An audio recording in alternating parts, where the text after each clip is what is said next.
O ídolo do Corinthians, o comentarista Walter Casagrande, disse algo que agradou a torcida tricolor. Ele criticou as falas do técnico Abel Ferreira do Palmeiras durante participação no programa Cartão Vermelho do UOL no YouTube. O craque atacou as declarações do português após o empate por 0-0 contra o Internacional a respeito das conquistas de títulos do rival São Paulo nos últimos anos. Abre aspas. É a primeira vez que vejo o Abel ir para uma coletiva disparar como ele disparou. Dessa vez até ofendendo, desmerecendo o time do São Paulo, querendo comparar quantos títulos ele e o São Paulo ganhou. Eu vejo como motivo de preocupação e fraqueza da parte dele, porque nas outras entrevistas que ele dava, ele via que o Palmeiras a qualquer momento poderia ganhar, ele via que dava para virar aquele momento difícil a favor dele, e agora ele não está enxergando isso, fecha aspas. Abel Ferreira elogiou o São Paulo, que eliminou o Palmeiras com 2 vitórias nas oitavas de final da Copa do Brasil, mas alfinetou o rival ao apontar ao questionar quantas taças o tricolor do Morumbi ergueu nos últimos anos. Casagrande saiu em defesa do São Paulo e valorizou a história do clube fora do Brasil. Abre aspas. Eu vejo com arrogância porque ele não precisa usar outro time que faz tempo que não ganha títulos para valorizar os títulos que ele ganhou. Ele não precisa citar outro clube que é tão grande quanto o dele e no mundo é maior, porque é tricampeão mundial. Sou corintiano, mas o São Paulo é muito maior no mundo que o Palmeiras, que o Corinthians.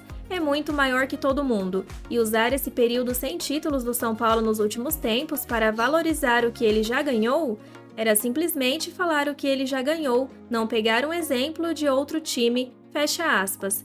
Desde que chegou ao Brasil em outubro de 2020, Abel Ferreira conquistou 8 títulos com o Palmeiras, dentre eles 2 edições da Conmebol Libertadores. No mesmo período, São Paulo levou apenas o Campeonato Paulista de 2021, justamente em cima do Palmeiras. Abre aspas. Achei desrespeitoso, desnecessário, falta de conhecimento talvez de quem ele estava falando, porque ele foi falar de um time que ele não deveria ter falado. Na história, o São Paulo ganhou 3 mundiais, Abel foi para 2 e não ganhou nenhum. E para completar, eu joguei no São Paulo, fui muito bem tratado no São Paulo, tenho um respeito, uma admiração gigante pelo São Paulo e me incomodou pessoalmente ele ter feito essa comparação fora de propósito. Ou ele foi muito grosseiro, ou mostrou falta de conhecimento da história do São Paulo, fecha aspas, finalizou Casagrande.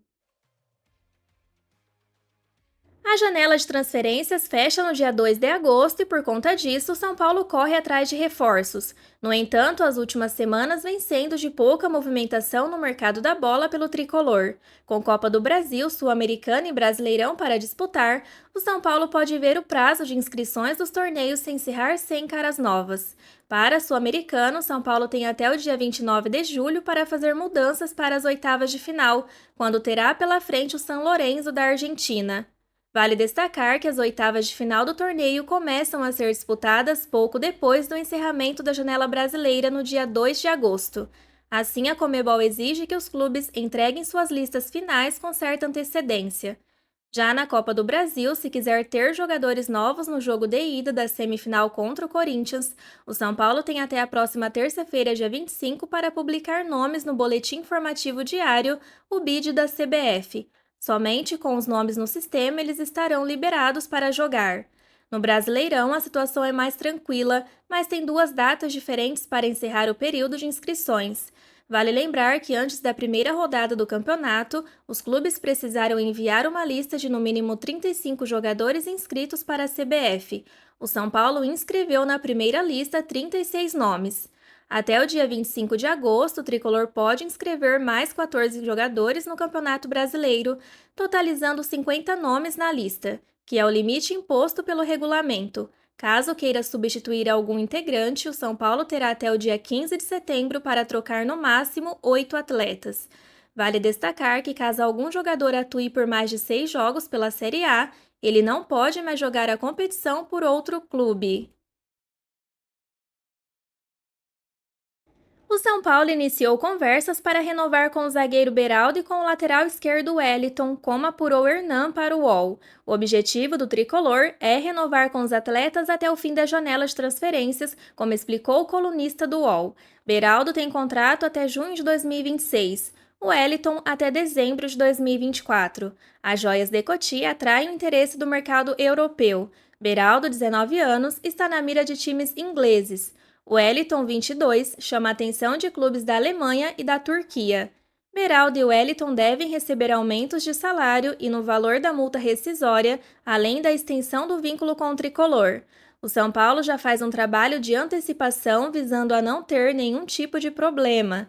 As renovações estão começando a ser discutidas com esses dois jogadores, e Beraldo e Wellington. São conversas iniciais embrionárias e o São Paulo tem a intenção de, depois dessa janela que está aberta, aí sim avançar para fechar essas extensões de contratos.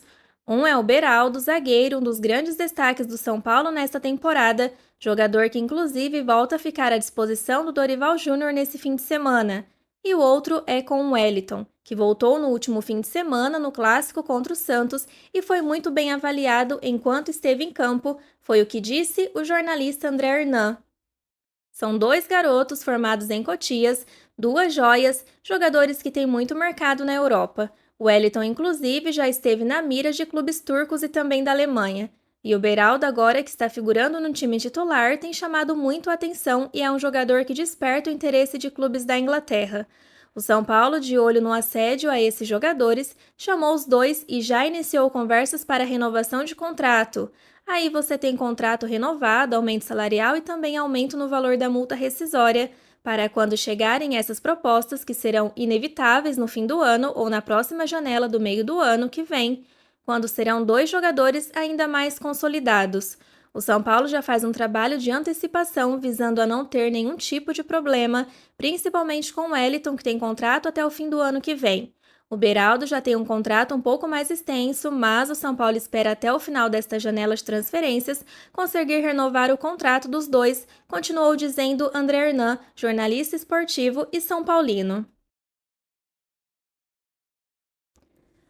Ora, quem diria, hein? A possível venda do zagueiro Morato do Benfica de Portugal nesta janela de transferência não deve render nenhum centavo aos cofres do São Paulo, mesmo com o clube tendo direito a 15% do valor. E é isso mesmo que você ouviu. Isso porque o tricolor cedeu a porcentagem a que tem direito como garantia da dívida que possui com o empresário Juliano Bertolucci. O São Paulo deve 45 milhões de reais ao empresário. O montante é referente às participações em negociações dos atletas Éder Militão, Antony, Thiago Mendes, Elinho e Vitor Bueno. Como vetor de amortização e aceleração de pagamento, o tricolor assumiu a obrigação de repassar ao agente os valores que receber com a possível negociação futura de Morato. O São Paulo tem 15% da futura venda e também 1,6% referente ao mecanismo de solidariedade da FIFA. O documento assinado por ambas as partes prevê que todo e qualquer valor que a transferência renda ao tricolor seja repassado ao empresário em 48 horas como pagamento da dívida existente. Caso o valor supere os 45 milhões de reais, o restante fica para o São Paulo. Caso o montante não atinja o valor total da dívida, o débito é amortizado no total recebido pela equipe. Caso o tricolor não cumpra com o combinado, o débito total pode ter o vencimento antecipado acrescido de multa e juros. Se o prazo de 48 horas não for cumprido, a multa é de 2% ao mês. Se ultrapassar 90 dias, o débito total será cobrado de forma antecipada, acrescido de 10% de multa, 1% de juros ao mês e correção. Morato está na mira do Fulham, segundo a coluna Mercado da Bola do UOL, que acena com 25 milhões de euros, 134,5 milhões de reais. Deste valor, 22,1 milhões de reais caberiam ao São Paulo, mas o montante deve apenas reduzir a dívida com Bertolucci pela metade. O empresário esteve nas negociações de Éder Militão com o Porto de Portugal, Antony com o Ajax da Holanda, Thiago Mendes com o Lille da França e Elinho com o Red Bull Bragantino. Ele também participou de uma chegada, a contratação de Vitor Bueno junto ao Santos.